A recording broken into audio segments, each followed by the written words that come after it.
On the third day of creation, God created a river called the Rio Grande. And by the Rio Grande, He placed 17 acres of land.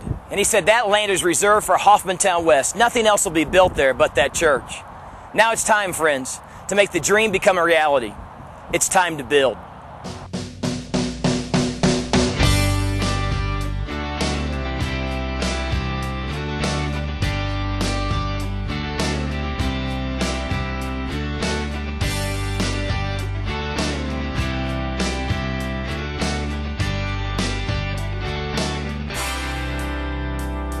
Hoffmantown West is a church that is committed to reaching the lost of Albuquerque as well as equipping the believers. It's a very friendly church. It's a great church to be a part of.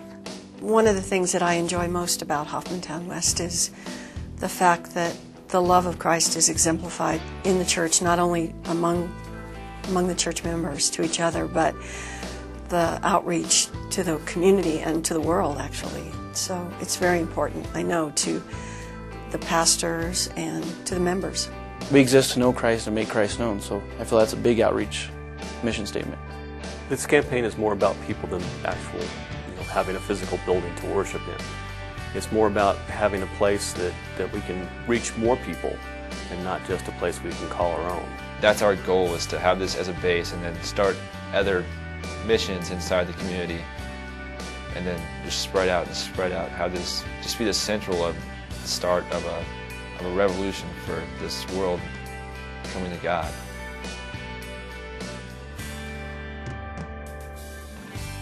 Well, the limitations at LBJ is it's not our building, so we can't do what we want. We can't, put up posters, we can't paint walls or anything like that to make it really, our little church or whatever, our Hoffmantown West. You want to have more space than what you need, and right now we're just the opposite. We need more space right now. We're just starting this fall to have a Saturday night service, and we're thankful for the opportunity. But the other 5 days a week, we have to struggle to find places to have events. A lot of the members are looking for that midweek service, and I think that having the building, of course, will be able to provide that. The youth group has had to make a sacrifice to meet in the courtyard outside, sweating. I think it takes a lot of patience to be in a mobile church. We use classrooms, we use hallways for Sunday school. We've become pretty good at becoming resourceful and adaptable. It's very important to have a place where people can come and be comfortable the first time, not tripping over the cords in the gymnasium and seeing people set up and tear down. Just thinking of all of the details that are involved in the setup and tear down process and the intricacies of it are amazing and overwhelming. And I know when people won't have to get up early on Sunday mornings to do that, they could serve somewhere else. Not just that, they can get ready for church with their families and all come together in one vehicle, and it'll just make everything a lot better.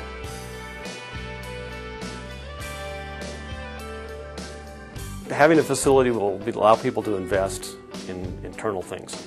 It won't be just the setup and tear down of the chairs or the classrooms or the video screens, but they'll be able to spend more time talking with people and relating to people and explaining to people about who God is. Just the vision to be in a permanent building, I think, would just be that we could have the facilities for, obviously, our worship and the youth group and the children's ministry. We'll be able to have that church, that physical church home, that we can have a Wednesday service to provide for the members, and it provides that midweek respite from the daily grind that we have.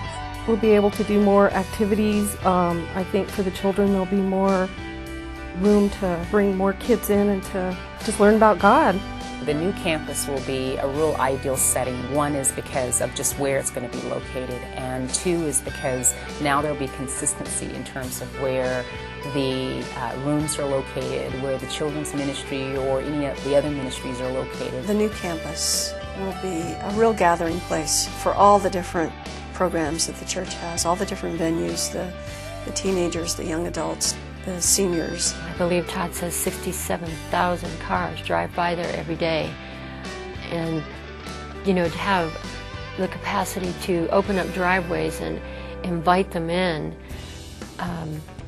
is just thrilling. I just see a church and a community as being a lighthouse, a place where even if they don't come by, seeing that church there kind of reminds you that God is still at work in that community.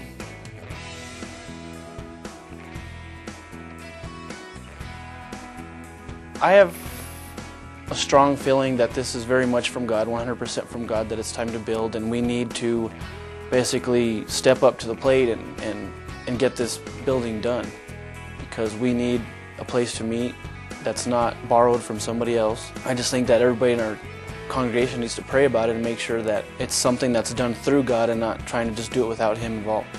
I think prayer is very important in whatever we do, because when you pray, you're asking God to help you with those things, and He will. Prayer is very important, I think, in just our daily walk with God, because I think prayer is our way of reaffirming that whatever commitments we make, that it's truly in line with what God wants us to do. It will be very important that we are tuned in to the will of God for our church. I know that this church is a praying church, and that will be critical and will be a very important part of it. We're praying about how we can give and what we can give up in order to make a sacrificial giving.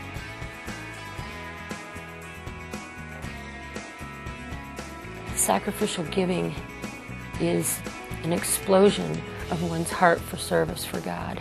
And you just give and give and give of your time, of your resources, whatever it is that He calls on you to give. I think sacrificial giving is about looking at what you might be able to do above and beyond what's normal. It really means setting priorities, taking a look at your own life and seeing what are some of the things that you can do without in order to allow something to be a part of something big that you can participate in. We have to look and say, yes, God is going to continue to provide, because all He gives us is His. And we want to be able to give that and more to Him. Sacrificial giving means, not just giving what you're used to giving, something that's already easy for you to give, but having to sacrifice something in your life that you're used to having money for and giving that up just to have extra money to give to the church, give back to the Lord.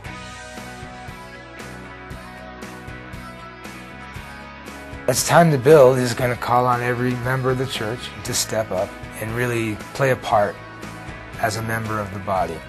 As the body, we can step up and build something, that'll outlast us. That's something that God is going to bless. I think that each one of us as members here at Hoffmantown have an exciting opportunity to be able to participate in what's going on and what God's already done over the last 6 years with our church body.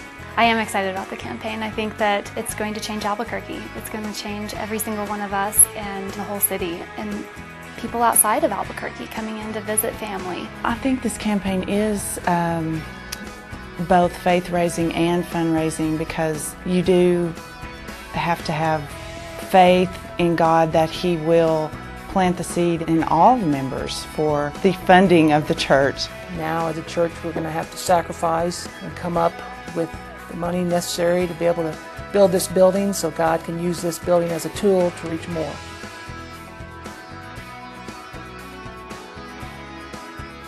We have an opportunity to leave a legacy.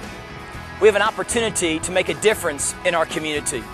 We have an opportunity to affect thousands and thousands of lives because of the difference that Christ will make in and through us. I'm asking you to pray like you've never prayed before.